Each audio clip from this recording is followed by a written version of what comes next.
Kyle's here. Okay, hey everybody! Welcome. Those of you who weren't able to make it to the live session, we miss you, love you. Thanks for watching the recording. And those of you who made it, we love you. We love you. We're glad you're here live. We even got one of our Aussies with us, and I know there's some other Aussies watching. So glad we can do it in an hour where you guys aren't suffering through the night. Yeah. Is this gonna be better? It just makes it darker. That's all right. Okay, good. So, how's it going? Yeah, good morning. That's right. It's another day. That's awesome. And you guys are all locked down there. It's craziness. How's everybody doing? Let's share some wins, some ahas, something you're working on, any great books you're reading. Let's just connect for a minute here. Just let us know what are you doing? What are you working on? What are you excited about? What's going on in your world? While you're jotting that in the chat, or you can even jump on mic. We had a really cool, so you guys have heard us reference Dr. Amen, right? In his books, and he does the brain scanning stuff. So maybe they have. We've talked about it. We've talked about it, and just the effect on the brain that food has, and sleep, and all this stuff. And so Rachel and I took Kaya to go get a brain scan at Dr. Amen's clinic. And we're so excited. Like, we're going to go 2 days in a row, and they just literally scan every bit of the brain. And it's just such a cool experience. And it was so fun looking. Just the comment. She's reading the Brain Warriors Way. Just returned 40 camping trip, reading the Brain Warriors Way. Yeah, that's what we're talking about. So we went and got the brain scan. And eventually we want to do one for everyone in our family, right? But these things are not that cheap, so we're gonna just go one at a time and work through them. But it was cool, and they injected this stuff into her bloodstream and then had her focus on this like little computer activity, because it says when you start concentrating, focusing, the blood shifts to different parts of your brain. Just fascinating stuff. So anyways, we're excited about that. Son started me on The Alter Ego Effect, the book you're reading. I haven't. Brain Warriors Way. I haven't heard of that one. Well, I've heard of it. Brain Warriors Way is awesome. Love it. Anybody else working on anything? Any projects you got going on? Just love to share the wins and things you're doing. Man, summer is winding down fast, which is cool. Actually, I'm crazy excited about my fall class. Oh, and we're going on a little road trip. Yeah, we're going on a road trip. We're going to take 3 weeks to drive across country. I'm kind of excited. I love-hate with that, sitting in the driver's seat for so long. Holy guacamole. But we're going to have some fun adventures. It's going to be awesome. Do some big hiking. And then, like I was saying, the fall class is starting up soon for teens. Super excited about that one. It's a new one. We rode over 50 miles. Yeah! Oh, that was a huge win. Bike ride, yeah. That's a big one, because that was the biggest one. Yeah, that was the longest one. Marissa, you missed Marissa. Highest personal sales this month. It's awesome. Woohoo! That is a big win. Yes. Oh my goodness. Congratulations. That's fantastic. Oh, and I got to share, Sam, who's in our group, she had her baby day before yesterday. Cute little girl. Joined the world. It was so fun. And then, we are going so we're going to Oklahoma. And then we're going to Colorado. Then we're going to Utah. And then Idaho. And then back. Woo. It's going to be a wild ride. Ooh, cool. Today is fast day. So all the kids are home. Bought a whole bunch of books on sale from the book depository, reading business stuff. Nice. I love it. Sure picture of Oklahoma. Yeah, there's not. We're going to see some family. I want to see my aunt that was out there, but we've been to Oklahoma a couple times. Yes. No, there's some great people in Oklahoma. Love it. Okay, let's dive in, you guys. Let's dive in. Today we're going to talk about trust. So buckle up. This is going to be good. You say that all the time. I know I say it all the time because we only talk about good stuff. That's the thing. It's true. It's only good stuff. So let me ask you, and I want a lot of interaction today. We want to have more of a conversation. Well, we're going to show how this fits into the formula as well. Oh, yeah. We should totally do that. But, okay, I'll do that. While I'm doing that, let me ask you a question. Why does trust matter? Why does trust matter? And it seems like a dumb question, right? It seems so obvious, but I want to like talk through it. Why does trust matter so much in every area of life, but particularly in family life? If you're trying to create an extraordinary family, why does trust matter so much? You guys can jot that in there, and then we'll show where this fits in the formula. You're gonna have to move your chair there. Yep. And find my chart. You guys, I'm doing so many cool things. I've been working on this new training for our money mastermind. Oh, good stuff. Such good stuff coming. So if you guys got your own businesses, get in on that awesomeness. Yeah, I still laughing, woke up, thought I'd slept through the training. I love it. Perfect. Love it. Okay, here we go. So trust fits in, remember the METAL acronym? The METAL: mindset, emotions, trust, actions, and lifestyle. And remember, we apply that to every part of every element in the formula. So you, your marriage, your parenting, your family, family culture, family dynamics, and family finances. So you apply mindset to you, mindset to marriage, mindset to parenting, mindset to, you get the point. Oh, emotions. So now we're doing trust. To all. So the trust piece here, and I'm waiting anxiously for your responses in the chat box. But trust in the Extraordinary Family Life formula, trust in yourself, self-trust, trust in your marriage, trust in your parenting and with your children, trust in your family dynamics and family culture, and trust in family finances. Whoa, how does that play a role, right? So why does trust matter so much? Is where we want to start the question, and like reframe it. Like, what is trust even? Like, how would you define it in your own words? What is trust? Because we'll often be like, oh yeah, I know. You guys do this? I know I do this all the time. You're like, you hear a word and it's so common. You're like, yeah, I got that. I know what it is. But when you stop to articulate it or even use a dictionary to look it up, you're just like, oh, whoa. Well, and what's it means so much more. What's very fascinating is that different people, depending on your background, your history, your family culture growing up, all types of things, we can literally attach different definitions to the same word.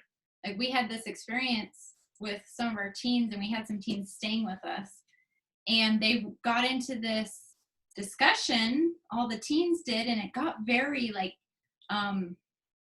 just passionate, very passionate. But as we talked through the whole thing, they were having kind of a debate type experience, and as we worked through it, we realized that this person here and this person here were talking about, in essence, the same things, but they had different definitions for the same word. And the word they kept using was understand. And one of them meant it in a logical, reasoning sort of way, and the other meant it in like an empathetic, like understanding sort of way. Like, I understand where you're coming from. I understand how you feel. That type of understanding. And so it's interesting when we look at that and we realize this can be one of the major challenges in communicating with people, is that words have emotion and they have meaning behind them, but the meaning can differ for every person. Like, you might have one meaning and one emotion for a word you use, and to someone else it could mean something totally different. And so I could be like, using these words, and to him it means something, and to me it means something else. And that's where we're not communicating effectively, because we have different definitions for words. Oh man, and case in point with the word trust in your family. Exactly. If we don't get clear about the definition of trust, like as a husband, I mean, like, don't you trust me? And she has a different meaning of the word trust. Yeah. Trust for me means this, this, and this. And for me, it means this, this, and this, right? And it can be totally misaligned if we're not careful. We don't talk through that. Man, kids too. Mhm. Oh, your teens will be like, come on, don't you trust me? And I don't trust you. Like we throw this word trust around, but it may not mean the same thing. Mhm. Like super, super important. So there must be some like delay in the chat sphere of the world because nobody's put in the comments yet why trust matters so much. It's all right. We can just sit here all night waiting for your thoughts. No, throw me there. It's like, or even jump on the mic if you want. Just. Well, I'm just saying. Why does trust matter so much for you? Let's get real. Let's get raw. Let's talk about it. Why does trust matter so much in your family? And in the context of trust with yourself, trust with your spouse, trust with your children, trust among your children. Marissa says she missed the question. I know, that's what it is. All right, there you What go. does it mean to you, and why does it matter so much, whether you have it or you don't have it? Like, what does that look like? What does it feel like? Good. Depend on each other? There's Okay. one great meaning. No, So that we can depend on each other. Whoa. What we're gonna uncover tonight, which is so beautiful, is all these layers of trust that most of us don't think about. We're not deliberate enough about it. We're not strategic enough about it. We just kind of go along and like, well, yeah, I need to trust. But we don't realize how layered it is. Mm-hmm. And that a lot of us are suffering in our families or struggling, and we're not hitting extraordinary levels because we're missing some of the layers of trust. We're going to hit that hard tonight with excitement. Are you guys excited? Are you awake, energized, and alive? I'm just getting going here, man. I was about to fall asleep 30 minutes ago. I'm on it now. Okay. For a safe feeling in the home, in the environment, beautiful, Shannon. Thank you. Right? It leads to this idea of safety and security. Mm-hmm. And I would add, if you guys are taking notes, jot down these words because I want you to spend a lot of time reflecting on this. And again, the big idea tonight is how we can dramatically improve this in our family dynamics. Safety, security, and I would add the word certainty. Yeah. Trust will bring a lot of certainty. I was going to say, especially it's related to, have we gone over like the 6 human needs with them before? Nope. Oh, man. Let's touch on it really quick. Just real quick. We can't do anything really I know. quick. So. Wait, let's see the other comment first. Well, I know, but especially as it ties into that, because that's and what you're talking about with safety and this feeling of safety and certainty, because, and this idea comes from Tony Robbins, and he says there's essentially 6 human needs that all people have, right? Now, some of us have one of these needs that is higher in importance to us than others, right? But we all have these needs in some way that need to be fulfilled. And the 6 human needs are, well, the first 4 are the basic human needs that every person needs. And that's certainty, uncertainty. So the second one's uncertainty. We need variety in our lives. So we need certainty, but we also need uncertainty in our lives. Otherwise, life gets so boring. If everything is so certain, you just, ugh. Yeah. Then love and connection. What's love for them? Significance. Significance, okay? So certainty, uncertainty, love and connection, and significance. Now this is, you know how there's like the love languages and those types of things. Like this can be super helpful in your family culture in helping you to understand the needs of your spouse and the needs of your children. Because like for him, uncertainty is like one of his top needs. He needs uncertainty. Like he suffers from ADD if he does not get uncertainty, and that in our family means adventure deficit disorder, right? He seriously suffers from that. My primary need is certainty. So even when we're traveling, I like to plan everything out. I like to know what's happening. I can handle uncertainty, but I need to know it's followed with certainty, right? Exactly. Okay. I can rough it as long as there's a really nice hotel right afterwards. Right, exactly. So knowing that helps us to understand what needs to be fulfilled for each of us, right? I know he needs to get his uncertainty in, and he knows even when we're having uncertainty in our travels, that I need to have some certainty. Like, where are we staying tonight, right? Things like that. Love and connection, of course, that's the primary motive for them, and others is significance. And when we can understand, say someone in your life, their primary need is significance, then you might understand a lot more about them, about why they do the things they do, and why they say the things they do, and why they try to get attention or whatever else it is. It's because they're trying to get this sense of significance. Important note on that.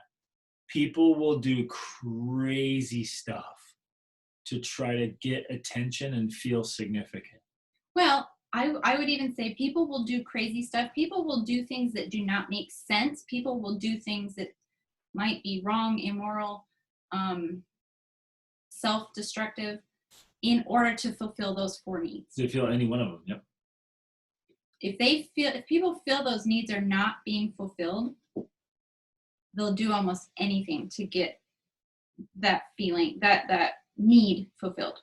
Okay, so that's a huge insight into human behavior, of why people do the things they do, why our children do the things they do. Now, the last 2 human needs aren't always fulfilled because, in a way, if you guys are familiar with Maslow's hierarchy of needs, there's a lot of crossover.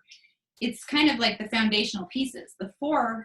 These 4 are the foundational pieces, and once they are solid and secure, and you have that certainty and that trust and everything you need there, then you can go to the next 2, which are growth and contribution.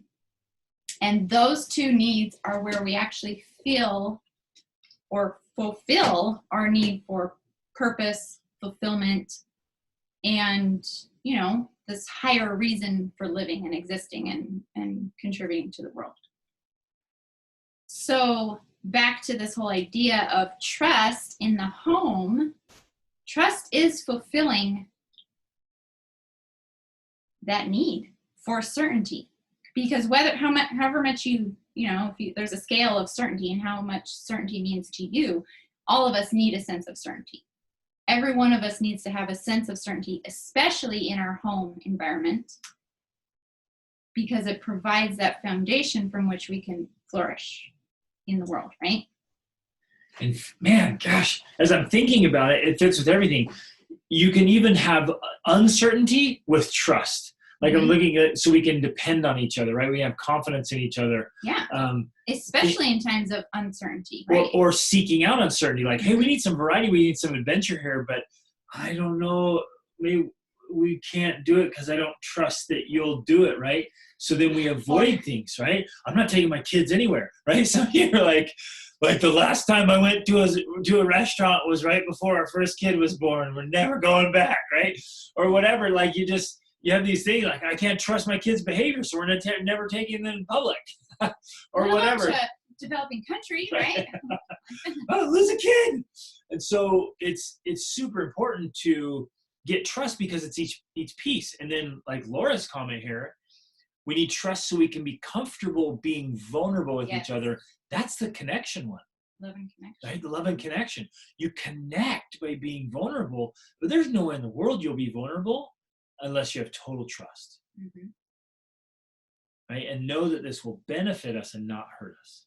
Oh, right? And the hurt piece there is, ooh, a couple more what if we miss, there's the lack of trust. Okay. Another one. So you can let your guard down, but be genuinely yourself. Mm-hmm. Excellent, right? You have to have trust in order to be yourself. I literally hear people all the time like, no, I can't be myself. I can't say what I really think at work or at home because it'll just cause an explosion. Well, and what's interesting too is that I think that can often be true with our own selves. We may not be genuine with ourselves because of a lack of trust in ourselves. Like, it seems kind of weird or like, what? Confusing. But unless we can trust ourselves, then we really can't be our true self, right? And that's where we're going to spend a lot of time tonight. I'm so excited about that. And then Deb, excellent comment here. To me, it's the belief and confidence I have in myself and in others in knowing that I and they will keep promises. Ooh, nice, Deb. Nice, nice, nice. We're going to hit that one hard tonight. So keep promises, follow through. And it feels very calming and supported because you have that trust, right? Love that confidence, safe feeling, comfortable being vulnerable. Excellent, excellent list here. Great comments. Thanks, everybody, for sharing. Okay, and so we begin with trust in yourself. It has to start there. So if you're taking notes, jot that down. All trust has to start with trust in yourself. And it's this really interesting dynamic. If you don't trust yourself, then it shapes the paradigm with which you see others. And there's just tons of research behind this, that if you don't trust yourself, you automatically won't trust others. Right? Let that sink in. And this is fascinating. If I don't trust myself, then it creates less trust. I'll have less trust. Not that you wouldn't trust. You just have less trust. So all, it creates this lens of like, I don't know. I don't know if I can trust people.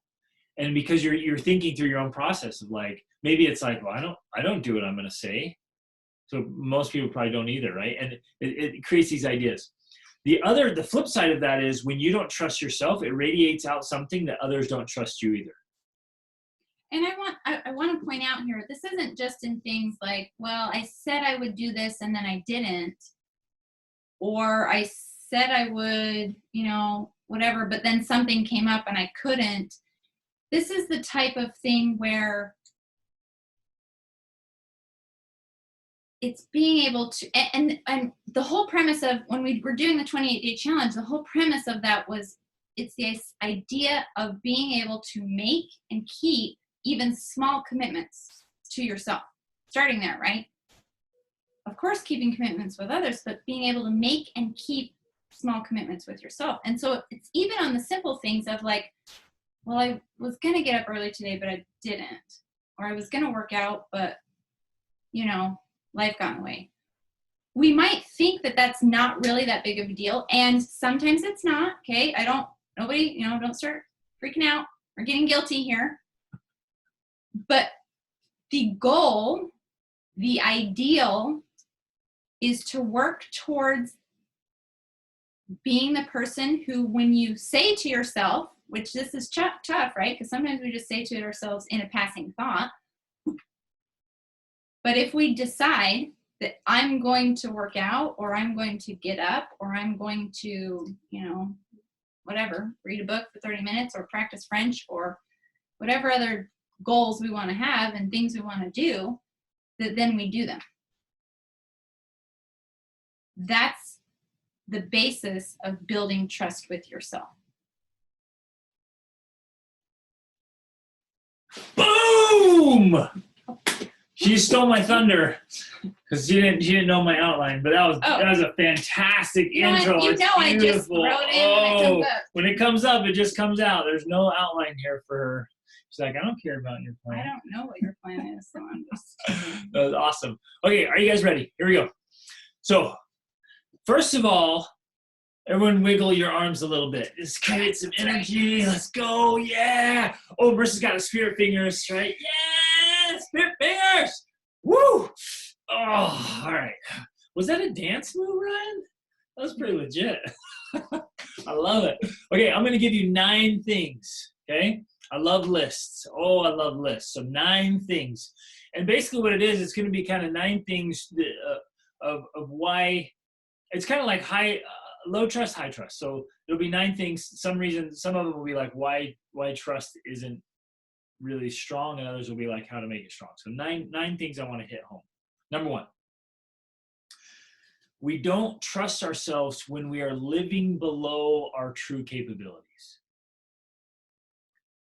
We don't trust ourselves when we are living below our true capabilities. Anytime, and you know it, man, you feel it. You know what I'm talking about? You feel it when you just like, I'm just going to do this instead. I'm not going to try that. I'm not going to go for it, right? We hold back. You know when you do it because it eats you up. And so anytime we are living below what we are capable of and what we know we're capable of, it undermines our self-trust, our self-confidence, and naturally our self-esteem. we really have a hard time liking ourselves. Like write that one down and hit it home and teach it to your children, your spouse, share it with everybody. There's just something that's just built into us. I think it's the upward reach that we all have in us. It comes, with us when we're from our Creator. Go. What? Should we get a little into the tirade here of... Uh-oh. There's some, I know. I don't know if I should grab a fire extinguisher because it's about to get hot. Greg and I get a little feisty sometimes, okay? You should just see us talking about stuff at home. We're just like firecrackers. But there's some philosophies out there. There's some even coaching out there, which we need to be super clear here. The coaching is all about self-acceptance, which we are all about self-acceptance. But we're also about the self-acceptance that realizes while I am enough as I am, I'm also not enough, right?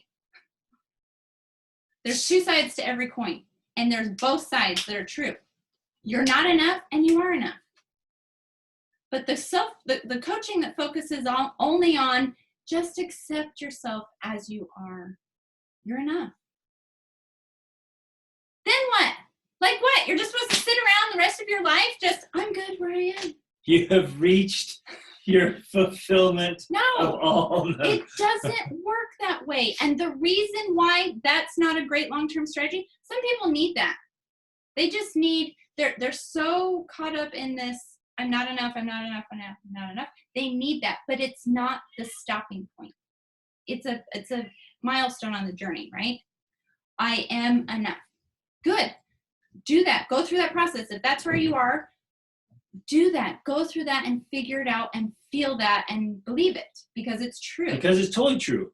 You are rock star awesome. Yes. You're enough. And you can get up and say that. So, I'm enough. I got this. Mm-hmm. And then maybe you turn around. What I'm trying to say. maybe you just do a 360 and then you say, you know what? Dadgum, I'm not enough. Let's go. I got new heights. I got more potential. I have greatness in here that's still untapped. Yes. So that's what I want to point out. It's not the end point. It's not the destination. It's just a part of the journey. But there's more. There's further to go. There's higher mountains to climb, right? I just want to throw that in. Little side bonus material. And this came up when we were first dating, you guys, and getting engaged. I went to Rachel and I was like, hey, I will never ask you just to love me as I am because I know I'm not where I can be. I'm going to keep growing. I'm going to keep learning. And so I'm never going to ask you just love me as I am. Like love me as who I can become because I'm growing. I'm going, right? And I just had this idea of like, well, I'm always chasing my potential. So, okay, so there we go. Number one, we lose trust with ourselves and others lose trust with us when we are living below our capabilities. So let's do this. Can we get real? Do you guys mind if I do this? This is group coaching here, people. So when I get up on your face like a coach and say, let's do this.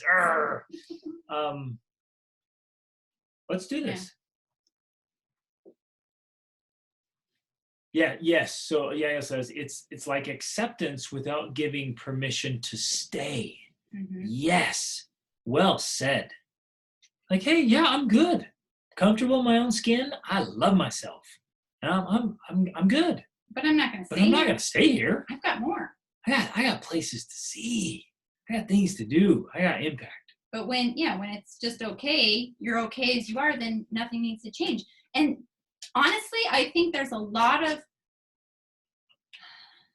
more self-doubt, more problems, more anxiety that comes when we try to stay there. When we try to just stay in self-acceptance. It's because we know we're living below our capabilities. There's a cognitive dissonance there. Because we know, okay, say it's whatever it is, you want to say it's the upward reach, or you want to say it's just part of evolution, it's God, all of those things. We have this, everything in the universe grows. It grows, it develops. And if it doesn't, it's dying. So we want to grow. We need to grow. It's a natural part of us. Now, when we grow in a way to try and prove our self-worth and prove that we're enough, that's when we need to focus on accepting ourselves. But if we then just accept ourselves without trying to grow and improve, we also stagnate and die. We want and need to grow and become our best selves. And so we're living in this cognitive dissonance of, I'm feeling this upward reach, but I'm trying to accept myself here, right? And we're still tormented. Ooh, man, this is good. Okay, so here's the coaching piece. Everybody kind of throw something in the chat box. What's one area of your life where you know you're living below your capabilities? I think you can all think of something. What's one part of your life where you know you haven't been leveling up? You haven't been on your A game. Is it physical, mental, emotional, spiritual, social, financial? Which area of your life? And it might just be a little thing. It might be like, yeah, I've been working out, but I haven't been pushing very hard. Are you reading my mind? Are you trying to give me a hint?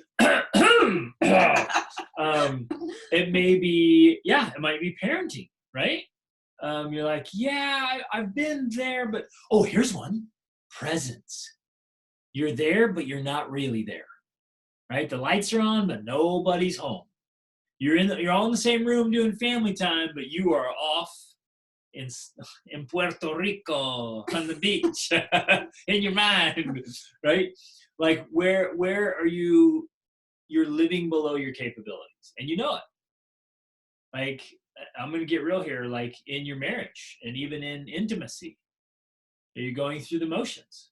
Like, hi, babe, love you, right? Or like, woo, we're in, right? What you know what I'm saying? Where are you living below your capabilities? So, not as bold in speaking up. Coaching, yes. Affects emotional, financial, all things. Mm-hmm. Amen to that. So true, Deb. Thank you. And that takes some courage, doesn't it? To have an honest conversation. How often do we do that? Like this happens all the time. Somebody asks a question, you're just like, yeah, you keep silent, or you agree, because if I just say the truth, ooh, that's gonna get uncomfortable, right? So speaking up matters so much. That's a great one. Thank you for sharing that. Let's see. Oh, now they're coming in. Mm-hmm. In so many areas. Definitely presence, fantastic. Lacking balance, right? I focus well on one area at a time. I crush one area at a time, but struggle for balance, right? And so we realize, and you guys, this has been on my mind so much, and I've been teaching it a lot lately and thinking about it, actually writing about it a lot. In order to be truly successful, we have to be really good at several things. Like, there's just no way of getting around that. We've talked about the wheel of life. Yeah, we did the wheel of life, right? You guys know that? Yep. And so Anna, exactly what you're saying, like, we have to figure out balance. And we're all capable of doing it, and we have to. Like, you can't just be like, all right, I'm going to be awesome on marriage. Kids, sorry. Well, I'm going to do a quick recap in case people don't know about the wheel of life. Because basically the wheel of life is, we pulled up, it's a circle, and you divide the circle into, say, 10 different areas or whatever. And each one of those areas represents a part of your life. Say your marriage, your parenting, yourself, your finances, your family, your mind, emotions, all those things, right? If this is actually a wheel and say your mind or emotions is weak, well, that part of the wheel is flat. You're going to pull it up there. You keep going. Or say your parenting's off. Well, that part of the wheel's flat, right? And what happens if you have a partially flat wheel? Well, you're not going to roll very far, right? You're going to be like clunking along. You're going to be like feeling stuck, right? These are the words we actually use, and it means something. It actually means kind of what the way we're using it. When we say we feel stuck, or I can't make any progress, or all these things, that's kind of what's happening in our life. We've got this wheel of life, and if our parenting's just really off, or our finances are really off, we literally cannot progress forward because the wheel will not roll, right? Oh, So here's an excellent example to take a look at, right? And what you do is you just go ahead and you mark. You can't see the words. I'll tell you the words. Whatever. But what you do is you just go and measure yourself and you kind of fill it in. So if I'm like at a 4 here on this thing, and I kind of fill that in, and then over here I'm at a 8 because I'm doing well. And then your wheel, has just different spaces on it. So this has contribution, celebration, physical body, emotions, meaning, relationships, time, work, career, mission, finances, right? And you can add whatever you want in there, each important bucket of your life. Now, I want to make another important point here as regarding balance, especially for moms. Because I know for a long time, for me as a mom, I thought balance meant that all of those things on my wheel of life and plus more, I had to get done in the same day. I had to do all of it in the same day or my life was not in balance, right? Well, after time of trying to do that and driving myself crazy, I read this amazing book called I Know How She Does It by Laura Vanderkam. And she talked about looking at your life as a mosaic, and she likes to use the time period of a week. And she actually has this strategy. Why are you laughing? So this is one of those funny situations where I talked about the week-long period for years, and I'm like, Rach, just see it in the week. See it in the week. But like, because it came from me, it was nothing. When she read it in a book, it was like, there's my gospel. I just had this running joke. Since we've been married, he's like, I'm going to write a book. And in a pen name, a secret pen name, because then you'll believe it. Like, this is the real deal. Honey, I believe everything. Yeah. But when somebody else writes in a book, it is like, truth. All right, keep going. It's true. It's real. Anyways, so you look at it in the time period of a week, right? And then she actually has this exercise, which I did for like a month, where she has a spreadsheet that you can get from her website, and you track every 15 minutes of your day and night, or she says at least a week. I did it for like almost a month. Every 15 minutes. Okay, that's a lot of tracking, just in case you're wondering. But what it does. Can I pause real quick? Yeah. Well, you're going into it. You can't manage what you don't measure. Yes. What it does is it helps you to see how you actually spend your time, and it helps you to also realize that you're a lot more balanced than you realized, right? You actually spend a lot more time with your family than you thought, and so what you really need to improve is being present with your family while you're with them, rather than, oh, I never spend any time with my family type thing, right? Now, and it also helps you to see that if you are legitimately out of balance in some way, where and why that's happening, and how to have a little more balance, So you have to look at it more that way now. Look at it through the lens of a week. You don't want to try and get everything done in one day and feel like you're out of balance if you do. If you spend one whole day or a couple days working on something, and neglecting other things, great. Then other days of the week, put that back in order. Focus on that. And that can provide a lot more, at least for me, it provided a lot more sense of balance. And you guys, you can do this. I know you can do this. You can get a lot of balls in the air and you can keep them up there. You can take care of all these things. You're capable to do all that. And we have to, right?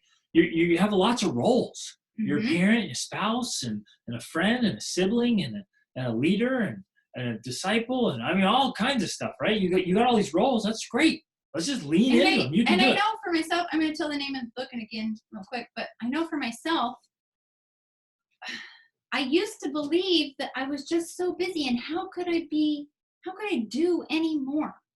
Like, how could I really just do more? It's just not possible. I used to believe that. But when I started to believe that, yeah, I do a lot, but I can do way more, that's when things really started to change for me. Say that again. I used to believe that I was doing so much and there was no way I could do any more. But the way that when I really finally leveled up, again, was when I started to believe, yes, I am doing a lot and I can do way more. Right there. And you learn the skills and you figure out the skills required to do even more than you're doing. Here's the truth about life, right? We're all busy. No matter what, no matter what your life looks like, all of us are busy and we all believe we are just crazy busy. I mean, some of you are watching Netflix every night. That's crazy busy. No, legitimately though, right? We are very busy. If you want to achieve more, bigger dreams, bigger goals, have more impact, have more influence, earn more money, all of the things we say that we want, the only legitimate way to do that is to become a more capable person. In order to do those things, all of that requires certain skills and abilities and management, right? You have to learn how to manage your investments. You have to learn how to manage your family legacy. You have to learn how to manage your estate, right? You have to learn how to manage all of these things, and that requires you to level up and to become more capable. So we have to, it was almost like I had to get rid of this idea of like, well, my ideal life is not going to require less work. It requires more work. Ooh. So what you have to tell yourself is that you can learn how to do that. Yeah, you're busy, great. But say, you know what? I'm gonna be even busier when I'm living my dream life, right? Because our dream life is not to sit on the beach and do nothing. That's actually not fulfilling. We tried it. After about a week, we're all like, now oh, this is got sand everywhere. Yeah. Now what are we gonna do with our what are lives? we gonna do with ourselves? Love it. Okay, good. Woo! Okay, another one in here in the comments. Great comments, you guys. Another way we're living below our capabilities, allowing overwhelm to dictate where we're at. Mm-hmm. Yeah, right? Yeah. Instead of being proactive and leaning into, like, what am I going to do? Break this down into pieces. We just say, oh, it's too much. And we let it control us and dictate to us our lives. Not being present with the kids, right, in the evenings. In mass. Just swinging past and letting life happen, kind of drifting instead of just really getting in there. Just read what she said. Instead of grabbing life by the balls. Right? Yes, that's right. Lean into it. You just have to lean into it and go for it. And yeah, it's going to be crazy and chaotic and all that fun stuff. But that's life. Love it. And then another one, presence. Ooh, presence. That one hit. I struck a chord on that one. I think we can all be more present. The picture of Brain Rachel posted somewhere recently where it had too many tabs open. Yep. Yeah. They're like so much that I can't focus on any one thing. And so there's a perfect example of like, we have to be so proactive to say, okay, I'm literally closing tabs today and this week. Yeah. And then there you go. You start closing them off and you feel fantastic. And you start trusting yourself again instead of like, I can't do anything because there's too much. Tab closing time. And so I'm going to recommend another book that really helped me with that whole thing about closing tabs. And it's called Getting Things Done by David Allen. Now, honestly, most people, when they read that book, get extremely overwhelmed. And it's written for business, like it's men in business, right? But I honestly he has this entire process where he has you go through every single thing in your life. It's all intense, of your emails, people. all of your papers, all of your everything around every single room, every single closet, every single drawer. And then you go through and you put it all in order. I did that a couple years ago. Okay. It was a lot. It was a lot. But it closed so many tabs. And then he has a process to obviously stay up on that, because if you don't, it just gets out of control again. But he has this whole process. First of all, he says, never keep anything on your brain. You need to have a system that you can trust, coming back to trust, a system you can trust, so that you don't have to keep things on your brain. If I have an idea and I'm like, oh, I need to do that tomorrow, I don't keep it on my brain. I set a reminder on my phone to remind me tomorrow at 9 a.m. to do it, because then I can close that tab and I don't have to worry about forgetting about it. In fact, some of you can't sleep at night because you lay down, you finally start calming down, and all these tasks start popping up in your head. Exactly. Open tab. Like, open tab. Open I tab. gotta do that. If you just kept a piece of notepad by your nightstand and wrote them all down, or just your phone and said, remember to do this. Set alert. Remember Set to alert. do that. Siri. Okay, so it was a good book. Love it. Okay, here we go. Woo! Man, you guys, that was only one of 9. Are you ready? We can't go that long on all of them. Okay, number 2. Here we go. Did you finish the comments? Ooh, nice. Yep, I did. Okay. That just described me at night.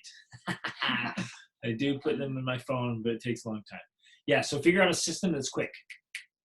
Figure out something that's just like you jot them down and get right to sleep, right, when they start popping up. Okay, number 2. The second reason we struggle trusting ourselves is that we are often incongruent with our values. We are incongruent with our values. So basically, inside ourselves, we just have this idea, or this ideal even, and we have this value of like, no, this is who I want to be, right? So it's related to capabilities here, but it's a value judgment where you're like, hey, I have this value that this is how I want to be, and when we're not living up to the value, when we're incongruent with our values, then it also starts to eat us up, and we really have a hard time trusting ourselves. So if your value is to Not eat sugar. Yeah, that's not eat sugar, right? You're like, no, I don't want to eat sugar. But you're just consistently making exceptions to your value. It's going to eat you up. It's going to be so frustrating. And so whenever we're incongruent with our values, man, it just destroys self-trust. Did that hit home? Is that you guys with me? Can you hear the words that are coming out of my mouth? I kind of want to point something out here too, because sometimes this might maybe sound crazy to some of us, sometimes the problem may not be that you're not living up to the value, but that the value's wrong. And you need to get rid of that value. Like some of us think like, well, our values, like those are the bedrock of our character. Well, some of our values, honestly, we didn't choose or pick ourselves, and we just picked them up and have tried to live by them, but really we don't really believe that, So we have to really evaluate all of our values, and if we decide, you know what, yeah, I really believe that and I want to live by that, great. But if we decide, you know what, I'm not quite so sure, get rid of it. I mean, I'll just share my example here because I talked about sugar. Greg has not eaten sugar. Well, you know what? I mean, we did have cane sugar for a while before we cut that out. But when we got married, like I didn't do desserts, soda, ice cream, any junk food since I was like 16 or 17. Now, initially, I picked up that value as my own, but I wasn't still quite sure about it, right? We didn't have sugar in our own house, but when we went out, like we went to my parents' house, I was like, yeah, I'm gonna eat some sugar, right? I'm gonna binge. Now, over time, I decided that I wanted to cut sugar out of my life because of the things I was reading and all that kind of stuff, right? But this is not Greg's value, this is my value. I also purposely decided that if we're in a place where we're going to have a dessert, I have a dessert and I enjoy it, right? Does that make sense? So I decided that was my value. Where I used to feel guilty about it and binge on it, right? Almost too much. Whenever I wasn't looking. Because I was incongruent. Exactly. now it's to the point where, and for a while I cut it out, but then I came back to this idea of like, if we go to a nice restaurant and they serve creme brulee, like I'm getting some, right? And I enjoy it without feeling guilty about it. Does that make sense? So you have to evaluate what you really value and not just live in incongruence, but find that congruence so you have that self-trust. Love it. Does that make sense? Yep. So establish your own clear values and make them high. Don't lower your values. Don't lower your standards. Get set high, good values for yourself and then live in alignment. We good? Everybody good here? You still feeling alive? Let's wiggle and move a little bit. Oh, yeah. All right, back in. Okay, number 3. Another reason that many people lose self-trust is they are incongruent with their message. They are incongruent with their message. In other words, if you do not live the message, you suck as the messenger. Yeah, you can quote me on that one. If you don't live the message, you suck as the messenger.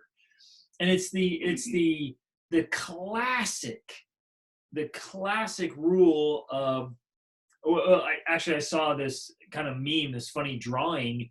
This guy's sitting on the couch and he's totally overweight and he's sitting there with like pizza and beer and watching TV and he's telling his kid, hey, go out and take the dog for a walk. It's good for your health, right? And it's just like, it's just classic irony of like, what's your message? What are the things you're saying? What are the things you're teaching to your kids? And so basically it's a form of hypocrisy. What I say, not what I do. Exactly. Yep, exactly, Marissa. And so it's this idea of like, well, like, what's the message? What are you teaching? What are you saying? What's coming out all the time? Are you living or at least striving to live what you're consistently saying? Now, all of us love our kids and we want our kids to be happy and successful. And so we tell them happy and successful things. But my friends, are we doing them? You tell your kids to be happy. Are you happy? You tell your kids to be finishers, to be diligent. Are you? We are preaching constantly, telling our kids to do hard things. That's just how life is. You got to do hard things, kids. You got to push through. Are we leading out? Are we showing our kids how to do hard things? We're constantly giving them this message of, you got to learn, you got to grow, you got to study, you should be reading books. Are we?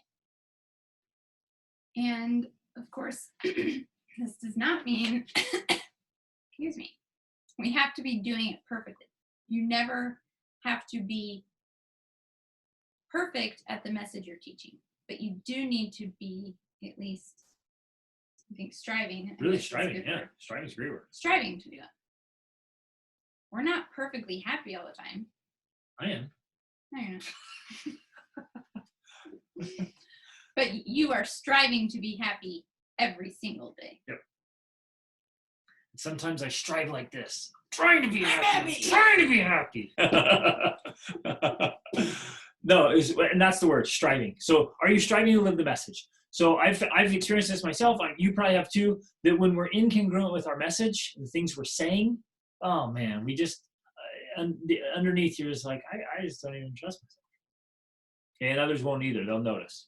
Okay. And well, I just want to say, in some ways there's a lot of crossover here with the values, the message, living up to your potential. But we have to be able to look at it in these different ways, right? To really help it sink in.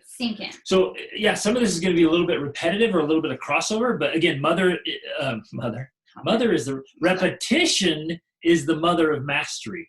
Okay, repetition is the mother of mastery. We're hitting this from all these angles, so it just sinks in. I want this to hit home today that you are 100% congruent or striving to be congruent with who you are as your best self.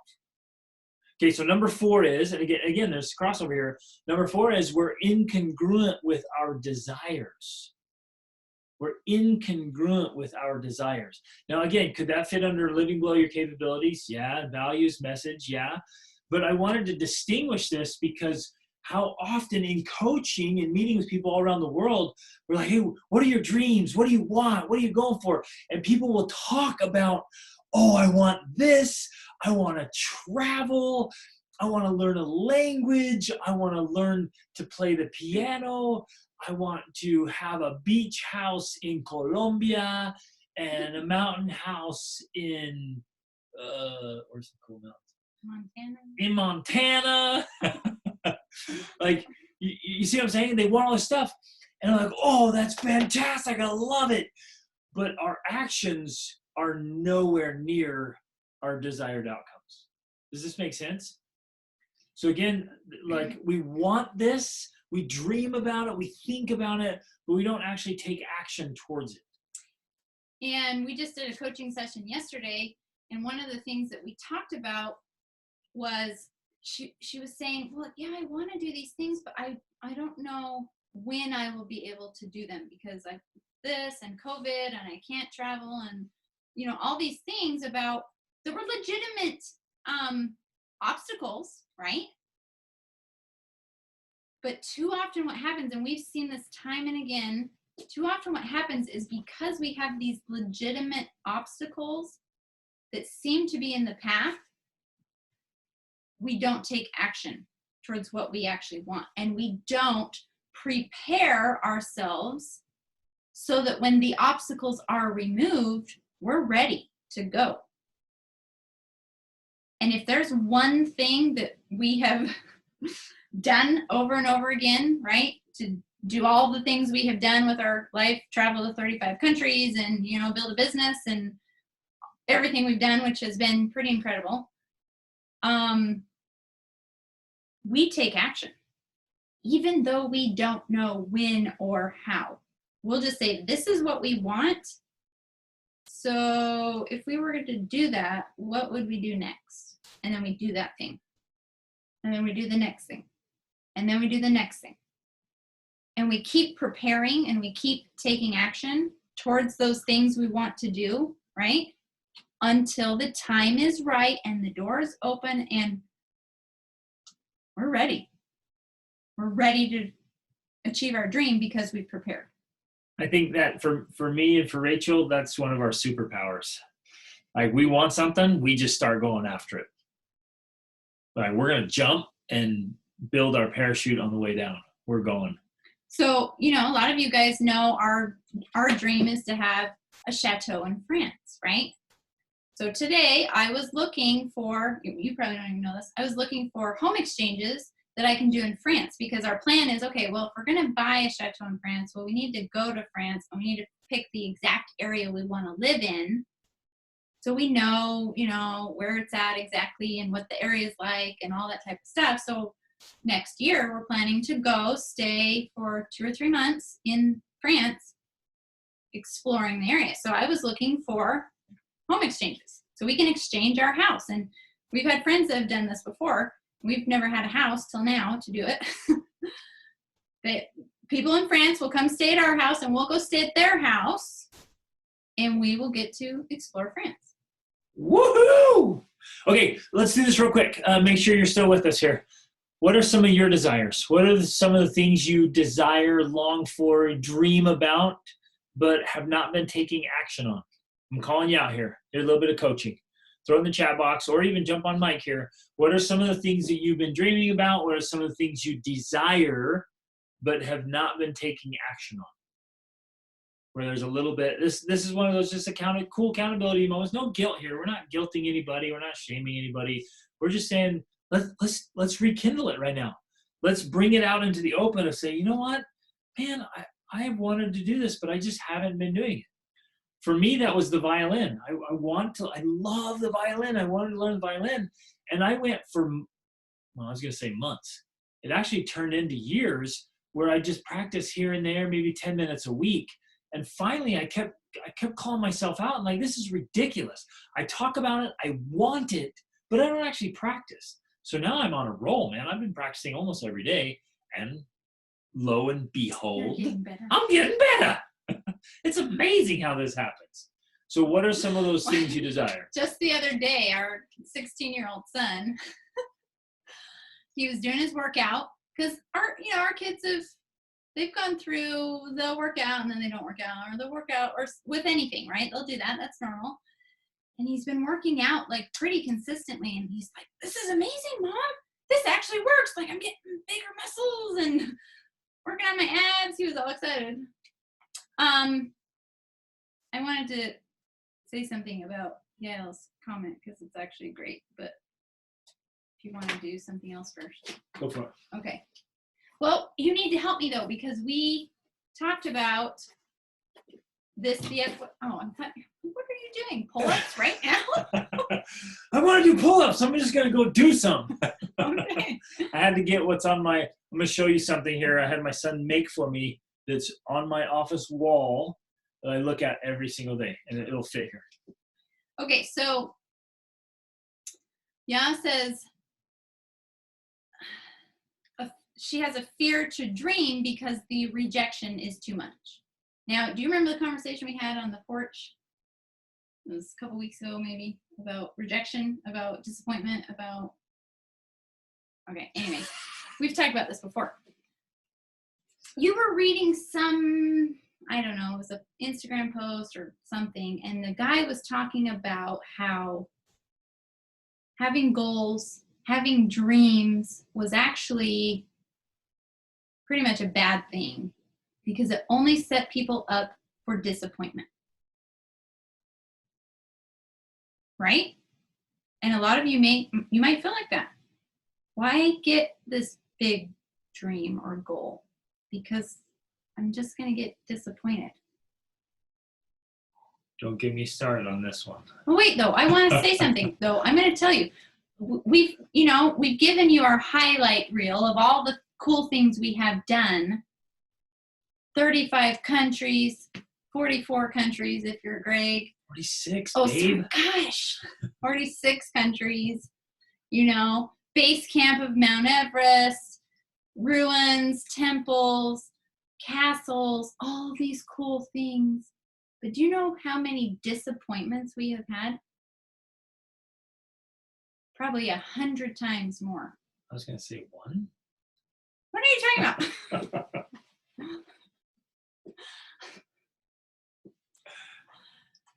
What are you talking about? A lot. And it's like... One?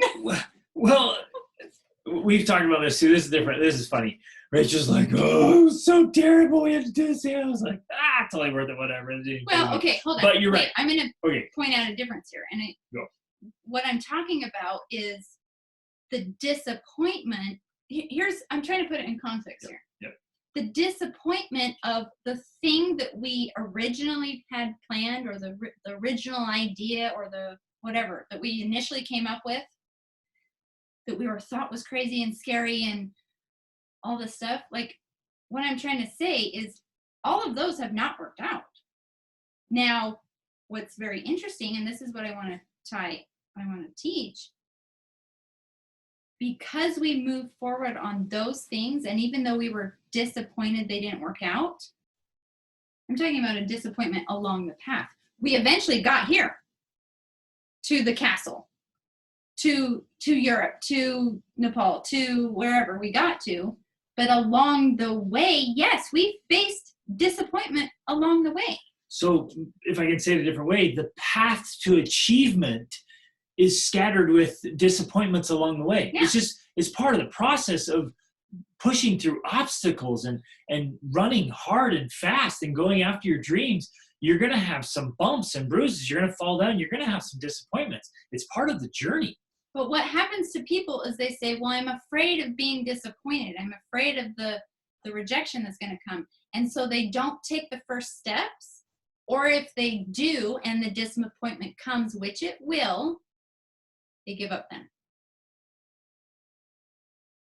And what you really want and dream about is on the other side of those disappointments. Okay, can I go here? Yes. All right, ready? I'm going to do some coaching with you here. This is powerhouse stuff. This is the life-changing, transformational stuff. You ready? Wait, can we just say that I was right here? Because you were saying one disappointment. No. You get what I'm saying here. No. There's been hundreds of those disappointments. I didn't experience that many. Okay. No, of course. Yeah, there's lots of them, and you get back up and you keep going. Okay, but here's my point. Are you guys with me? Everybody here? We all in? We have to, what we do is we do these, they're called neuro associations. We create links in our mind and even in our body.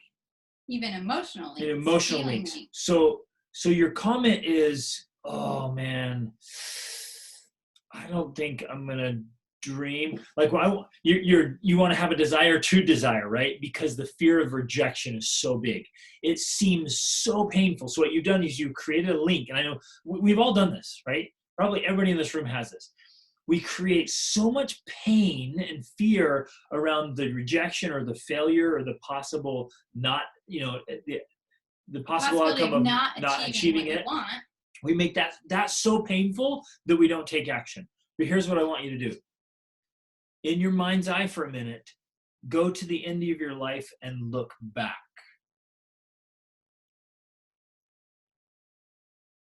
How much pain will you experience if you never try? You with me? You guys seeing this? You feeling it? How much pain of remorse and regret will you experience if you never try, if you don't go after it? Now, like I've read all kinds of books, I've talked to people literally around the world, and people on their deathbed, their greatest regrets are the things they didn't do, they didn't try, they didn't attempt. Across the board, they wish they had tried those things. When they're looking back at the end of their life, the greatest pain is, dadgummit, why didn't I try? I should have at least tried and gone for it. So what I want you to do is shift that pain. Put the pain out there. What's going to be worse? The pain of trying and failing and learning how to do it differently, or the pain of never trying? The pain of being disappointment. Having been disappointed hundreds of times, more than Greg, I can tell you that the pain of disappointment is not that bad afterwards. But it's true. It's true. You're disappointed. Maybe you cry about it, but guess what? Life goes on and you say, I'm going to figure it out. And amazingly, probably without fail, every time things have always worked out better than we could have planned in the beginning. Yep. So true. So whatever your dream was, it may not turn out exactly as you think, but guess what? It ends up over here and it's way better. So you're disappointed here, but then you get this. It turns into a better reward. It turns into a way better reward. Oh, it's so awesome. Okay, let's keep hitting these. So these are so good. Disappointment's worth it. That's disappointment is worth it, friends. So you guys, please dare to dream. Dare to dream. Take action. Go for it. Okay, next one. What desire? My coaching business will create the consistent income we need to prepare for the future. Love it. I won't need to do other jobs I don't enjoy. Fantastic. Beautiful dream. Beautiful dream. Create those plans and make it happen. Perfect time of history of the world to do it. That's for sure. Yes, it is. I want to take my whole family on an international humanitarian trip. Yes. Those are life-changing, unreal, awesome. I also want to do a humanitarian trip with each child when they turn 17. Fantastic dream. I've done some research. When you take action, save money, and pick destinations. Yeah. Wonderful. Start doing it. So start doing that. Start picking the destination. Start doing the research. Get your vision board up. Put the pictures up. Start masterminding with your kids. Like, how can we hustle? How can we just start earning some money? Start saving. How can we make this a reality? Right? When you start doing that, starts making it so real. And then they get into it, and they want to earn money for it, and they want to do jobs for it. And they'll figure out ways to earn a lot of money. I've had students come on trips with me. They've earned thousands of dollars just hustling. A lot. That's cool. Shannon says, I've been so focused on kids, I can't even think what personal desires I have. And Rachel's been there. You wonderful moms, like, you get so dedicated to your kids, which is really special and beautiful. It's a strength that in some cases can be a little bit of a weakness, because you don't stop to say, hey, wait a minute. I'm still a woman. I'm still a person. Still an individual. Still an individual, and I want something. So for those of you who have experienced that, I want to challenge you to Write down tonight. Write down some things you want for you. Only you. And what I did when I was in that place, at that point in my life,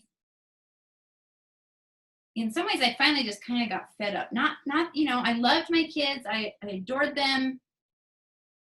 I love being a mom. I love, taking care of my house. I enjoy all of those things, but I finally got to the point where I was like, wait a second, this is enough. Enough is enough. I need to have personal interests, personal passions, personal time, right? And so that's when I really got serious about implementing systems and training in my house, because I realized that was the only way I was going to get it. The reason I didn't have personal time to focus on things I wanted to do was because I was doing so much stuff for everyone else. I was doing all the cooking. I was doing all the cleaning. And yeah, they would help out, but it wasn't like in any time relieving way, right? Now, granted, there are certain ages when it's more challenging than others, but you can train your kids to give you more space and time. Even if they're young, I believe that. You can train them in a way that they know, okay, this is mommy's time now, and, it's for me. And then you can also train them to do more of the jobs and the chores and the laundry and the things, so you don't have to do all of that. And I remember this because I was actually in my laundry room doing laundry, and I was like, this is ridiculous. I am done, right? And I came up with these systems, and it didn't happen overnight, but from that time till now, like, I haven't done the laundry in like 2.5 years. I don't do any washing. I don't do any folding. I don't do any putting away. I do not do the laundry in my house. My 15-year-old does it, and he's been doing it since he was 12. Okay, that's what's possible. Now, I have a lot more time because of that, plus everything else I've trained my kids to do. I'm working on writing a book. I'm blogging. I'm building a business with Greg. I'm, a lot of other things are happening. That's what's possible when we learn to treat our family more like a business and be strategic about it. And the kids are learning adult skills. And yes, the kids are learning adult skills. Like, that's the other automatic benefit. Like, it's almost like this is what we want for our kids anyways, but until I made it a necessity for my own sake and for the business sake and for, all these other reasons, it wasn't happening on the level it's happening now. And now literally they have these great adult skills. They can cook meals. They can, do the laundry. They can clean up. They can do all of these things on their own. Like, to the point where Greg and I went to Thailand for 10 days, right, in February for a couples trip. We left our kids home alone. And people thought that was kind of crazy, but we knew they were capable of handling it. And they rocked it. And they did. They did it. everything for 10 days by themselves. And the house was clean when we got home. No problems. All the kids lived. Yeah, better than lived. So anyways, I just want you to know that's possible. So think about that. Start thinking about that.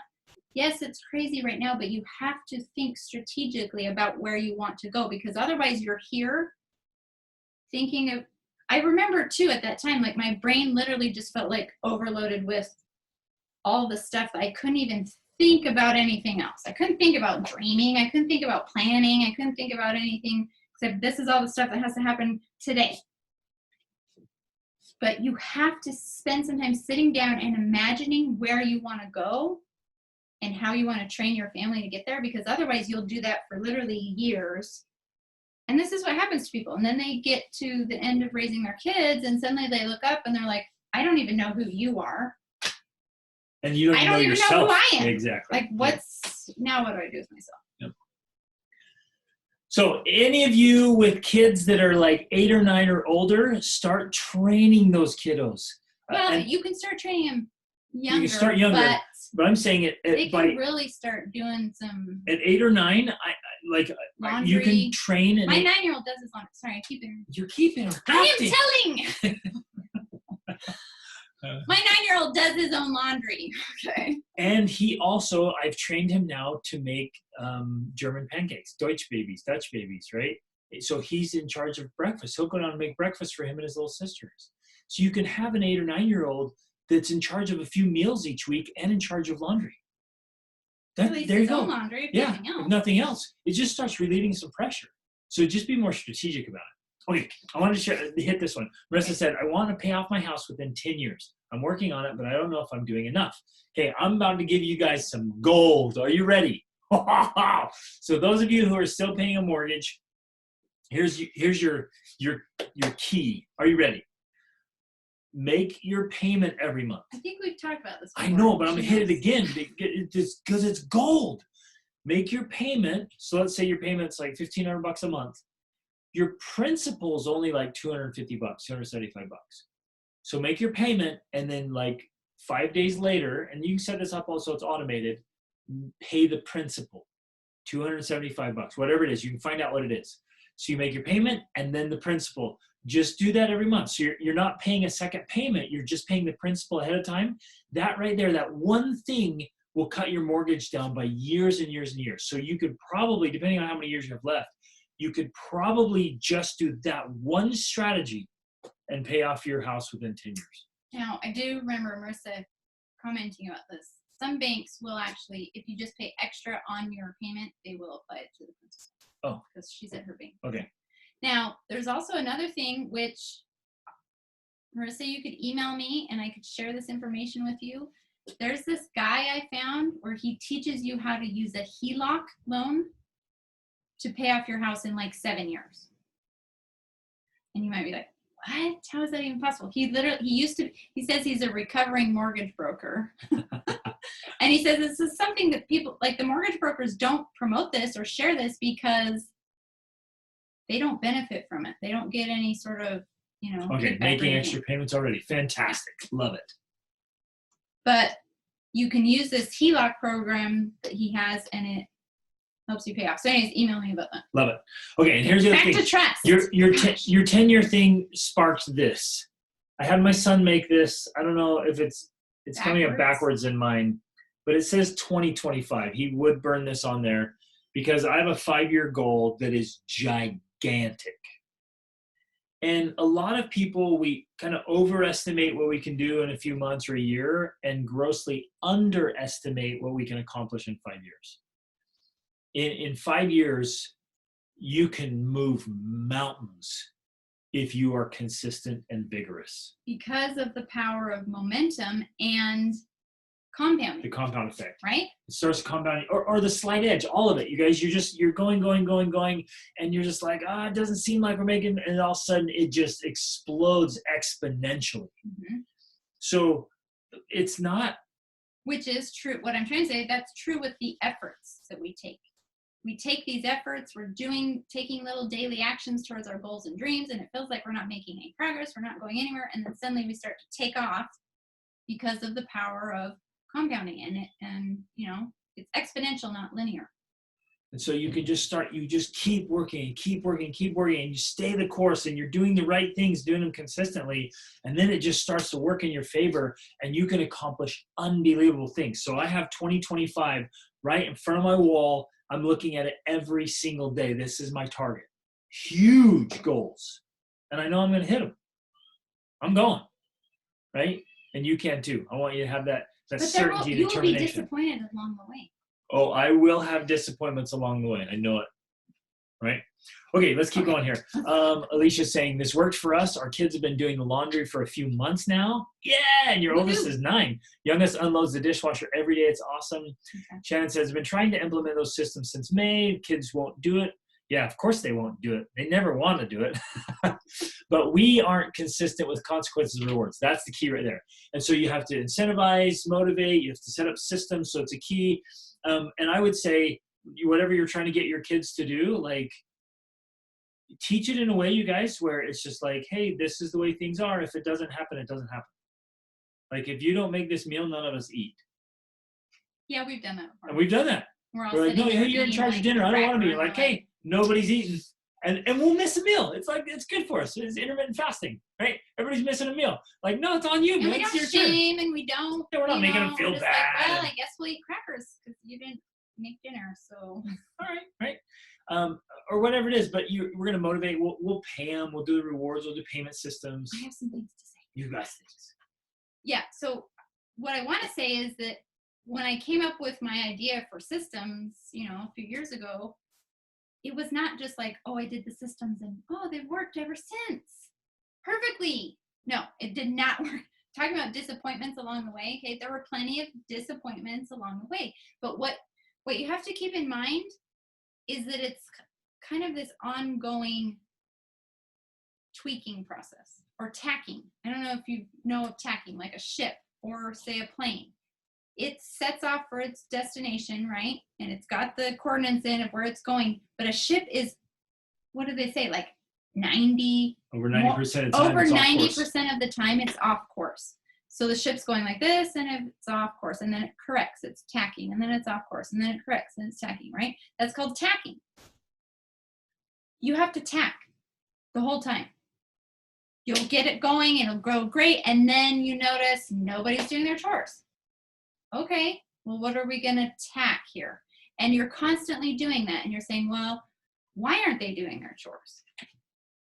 Why aren't they motivated? And you got to literally think through it. Oh, well, they have access to their device, so they can get on. And so, of course, why would they do their chores? Because they're on their device. So I shut down the device, and then I say, when the chores are done, then you can use it. Or whatever it is for each kid, right? Whatever works best for them, that's what you've got to figure out. Some are motivated by money. Some are motivated by device time. Some are motivated by, my daughter will do stuff to get an audiobook, right? Like, it just depends what they're motivated by. And then you work that into the system. If they want that thing, then say, great, here's your chores that you need to do today or this week or, whatever.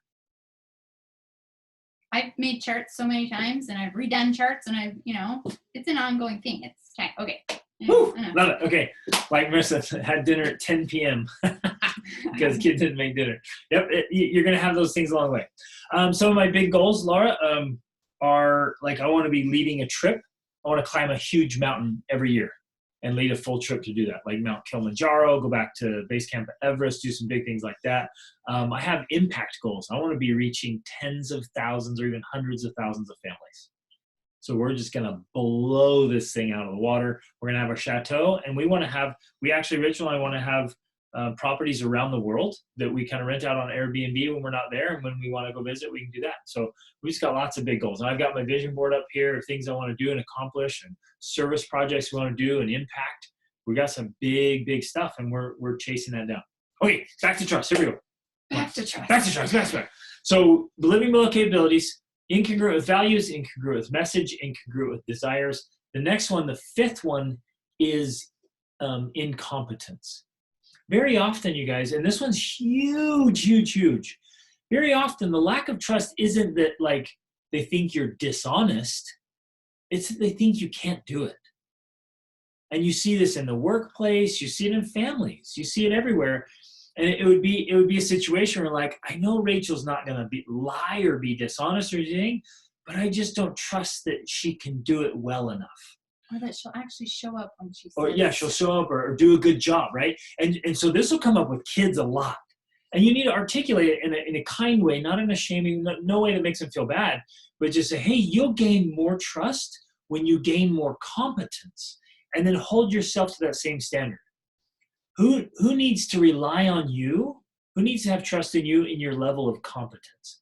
That they know you're going to do a good job. Your kids will naturally, they may not even ever say anything, they'll naturally know what they can trust you to do and not do. And they may not come to you for certain things. Right? And it's true with us too. Like if they're coming to me and they need to fix something on a website, they're not coming to me. They're going to her. But if they want to go on some big epic adventure backpacking trip car or fix the car or something, that makes me like, I'm a man. But if Oh, whatever, man. they're going to come to me for something, and they're not going to go to Rachel and be like, hey, will you take us on this epic backpacking trip, Mom? I'll come along, but Because they're like, let's go ask Dad. Right? So it's this natural thing. And you don't have to be competent in everything, but this is my question for you. Throw it in the chat box here. What competencies do you need to work on? And as far to as this build trust. As far as this relates to self-trust, again, because we're kind of really focusing on that, self-trust, when we don't believe we're competent enough to finish a project, right? Or to get the to-do list done, right? Without, first of all, because we make it too big. We have this huge to-do list that's unrealistic for getting done in one day, and then beat ourselves up because we don't get it all done, instead of saying, you know what, these are my 3 most important things, and no matter what, I'm getting those done, right? That's a level of competence. Knowing, first of all, your own capabilities and not overestimating your capabilities, right? It doesn't mean you can't improve your capabilities, but what are your capabilities right now? And then actually doing it. We went swimming at a lake like a month ago. And there was this place where everybody was hanging out, swimming, and then across this area, like how far was it? I'm not competent in judging distances. What was that distance, do you think? It was a good 100 yards or 100 meters. Yeah, you know, however far that is. So it was over here, and Greg swam over there with my teens, and then all of them. We took all of them. The younger ones in floaties, but my teens just swam.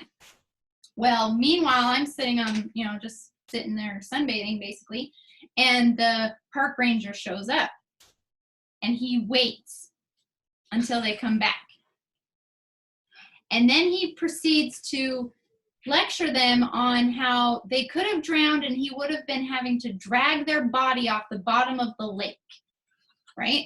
He's giving my kids this big old lecture, and you should see my boys. My boys are just ripped. They got 6 packs, and they're standing there like, huh? What are you talking about, right? They've been to circled Iceland, and they've climbed to the base camp of Mount Everest, and they're like, what are you talking about? They're being very respectful. I got a little feisty, but basically trying to explain to him, well, yeah, I get that, but there's different levels of competency, right? Like, I didn't swim over there because I know I'm not competent enough to swim that distance.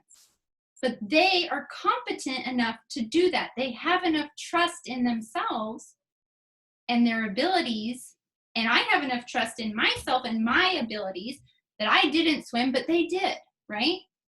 So we have to understand our competence. There's another piece of this. I've been trained in wilderness rescue. I've done triathlons. So I'm competent enough. I was telling the park ranger that too. I'm like, he's done triathlons. He's a wilderness survival guy. I can go rescue people in the wilderness, right? I've been trained in all that. So I know I can take them over and I can save them if I need to. So there's all these layers of competency, right? So we can go on adventures, and I know we can take care of things. So we got some things. Everyone throw out something else. And what competencies do you need to work on right here? So driving better, fantastic. Healthy eating and cooking. That's a great one. Mm-hmm. And just jump online, you guys. YouTube is like the best university in the world right now. Just jump on. What if you just did one a night, Emily? That would be just one. We love French. Just do one French recipe or whatever. Just do a different country every night across Asia and Africa and Europe. Oh my goodness. And just watch the video, take some notes, and bam, right? Love this stuff. This is a simple one, but I stink at laundry, right? There you go. I've been trying to teach my kids to do their own, but I've never had a great system for myself. Mm-hmm. Perfect. I had to do that too because I stunk at laundry for a long time. And that's a great way to do this of like, wait a minute, I want to train my kids to do it well. I'm going to figure out how to do it first. Exactly. And you can teach them as you go. Yep. Works great. As you learn or learn together. Maybe you just go to them and say, hey, we stink at this. Let's go. Routines. I love this. But more, we're going to keep going. I'm just saying, we still have like 4 more. All right, I'll hit them fast. Okay, you ready? Next, number 6.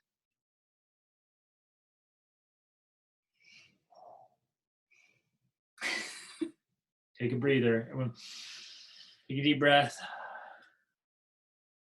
You can't have anything to hide.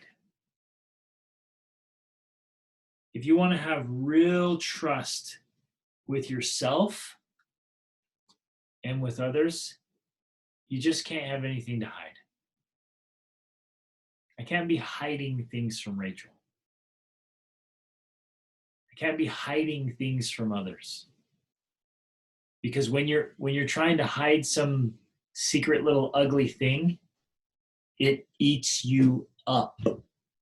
You will not trust yourself, and it'll radiate out. And in some cases, you can literally sense it from people that they're hiding something. I come across it a lot in coaching. A lot. I'm like, and sometimes I'll call them out, and sometimes I'll just wait for it to come out. You can't have anything to hide. So if there's something there that needs to be taken care of, take care of it.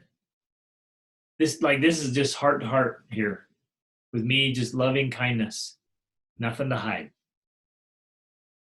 And a lot of people are like, no, what happens in private's private, and then in public. But like what happens in private radiates out to the public. You can't stop it from radiating. None of us can stop the radiation that just happens naturally from being alive. You can't have these ugly little dark things that you're hiding. So if there's something there, take care of it. I'm going to say a couple things. First of all, Greg and I have extremely high levels of trust one with another, in so much that we literally at any time, I do this more than he does, but he knows he could do it for me. I will get on and read all of his texts, all of his emails. Same with me. Like total transparency. That's just an example. The other thing, though, is I actually do hide one thing. I guess I need to confess right now. I need to confess right now.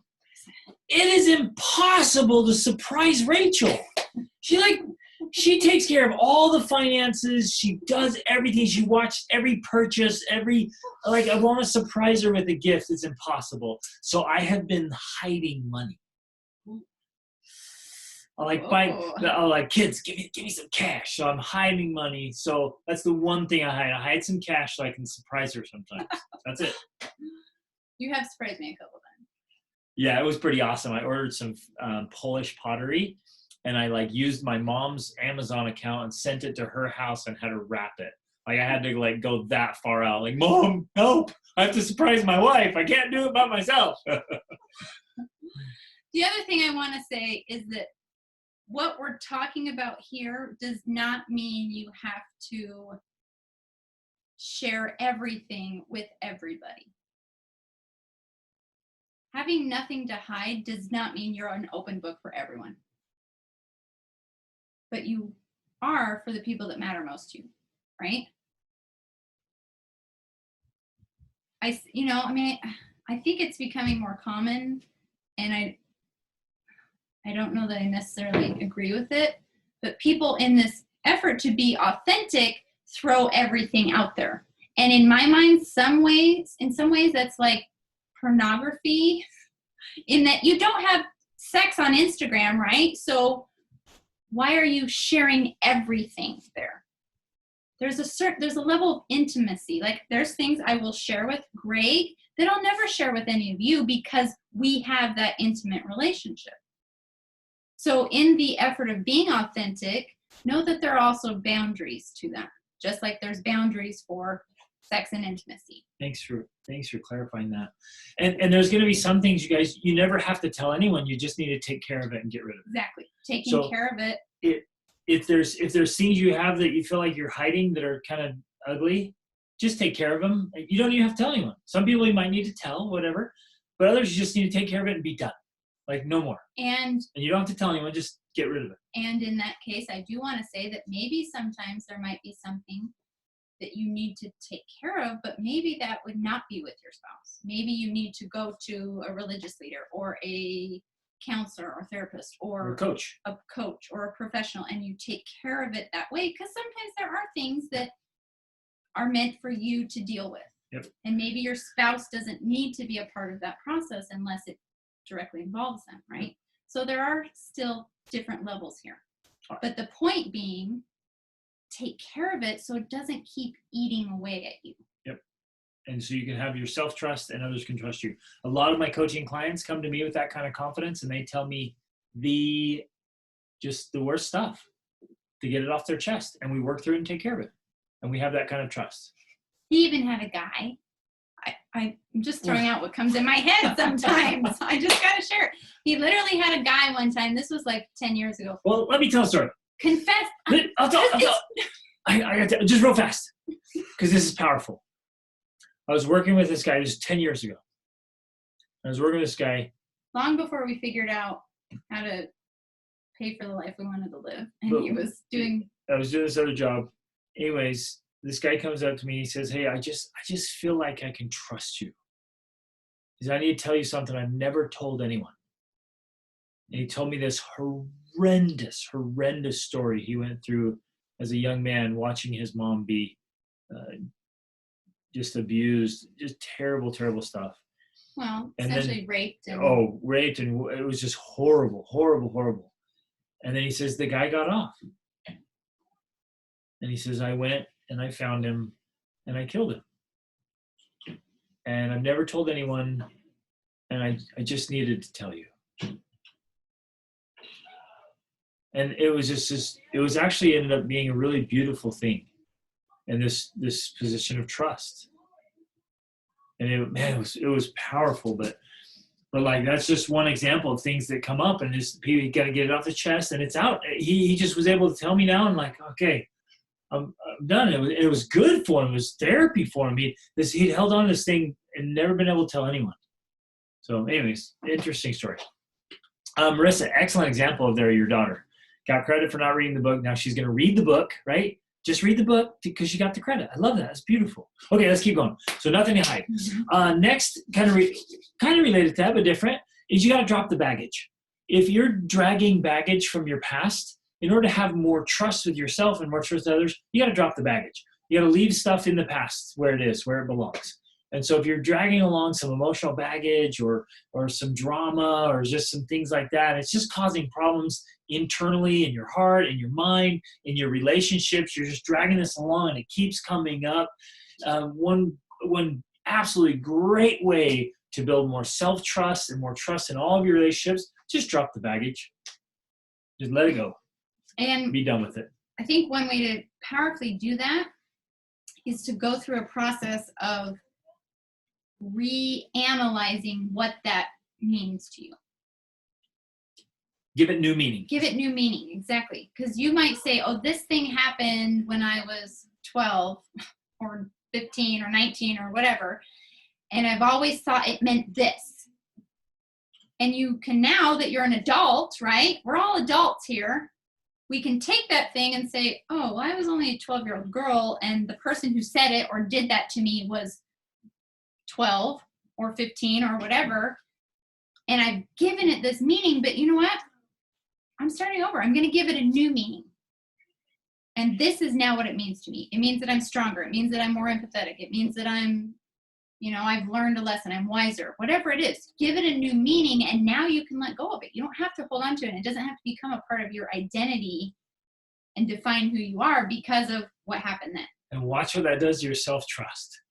And you can literally take your worst days and make them your best days. I've done that. I did that. Right? I had to look at the horrible things I went through as a teen out on my own. And I look back at them now, genuinely, I look back at them now with deep gratitude and appreciation that I went through those things. Because it made me a better man. And be more empathetic. Like, I get to understand and help people. I get to help so many people because I went through some hard things. I gotta love that. So I give it different meaning. Okay, so drop the baggage. Next, this is number 8. You have to do hard things. In order to increase self-trust and trust from others, you've got to do hard things. Every one of us needs to know that we can do hard things. So when it counts, when times get tough, you get tougher. That when things get hard, you can step up, right? You've got to do hard things because you've got to know and trust yourself. Like, I can get through this. I can do this. If something happens, something catches me off guard, something doesn't work out, if there's a failure, a mistake, a problem, I can get through it. And we build that trust by intentionally doing hard things. I did that this morning. I went on a really hard bike ride and I just pushed and pushed and pushed. Then I came home, I got in the pool, and I swam longer this morning than I've swam in years and years and years. And I intentionally said, I'm going until that timer goes off. And it was hard. But I chose to push myself beyond my limits this morning. I have two things to say. First of all, our son came to us the other day. He likes to go to this parkour class, right? Which parkour is basically like jumping off of stuff and all over the place. And I guess he twisted his ankle and he came home, and by the time I saw him, he had showered and he was tired and his ankle was swollen, and he's like, oh, I just really wanted to take a nice warm shower. And I'm like, well, you just took a cold shower? And he's like, yeah, well, I've been taking a cold shower every day for the past 13 days. And I was like, wow. I'm like, well, Dad takes cold showers, but he usually turns it warm when he's done. And he's like, I haven't been. Oh, you haven't been? No. Okay, cool. Because I was like, wow, I'm impressed. And he was like, I was just so amazed because he had made this commitment that he was going to take cold showers. And even when he was tired, his ankle hurt, he just wanted a nice warm shower and then to go to bed. He kept the commitment. And he kept the commitment. I didn't know this, you guys. This is the first time I'm hearing this. That's why I was seeing it. Wow. He kept the commitment to himself and he took a cold shower anyways. See what it does for his trust and our trust? That builds character. That builds the skills. Like we think that, life skills are, all these things, but it's the small things like that of being able to make and keep commitments to yourself and doing them even when you don't feel like doing them, that build that trust in yourself so that when really hard things come, you have that inner strength to do it. Now, the other thing I wanted to say, for those of you who might be like me, that sometimes, this is the Rachel Denning version here, the place to begin with doing hard things is kind of like I was talking about. You just make these commitments to yourself, these small commitments, and you do them. And that might not be jumping in a cold shower, and it might not be swimming however many laps you swam. It might not be those things. You can work up to that. But if right now you're like, oh, I can't even do that.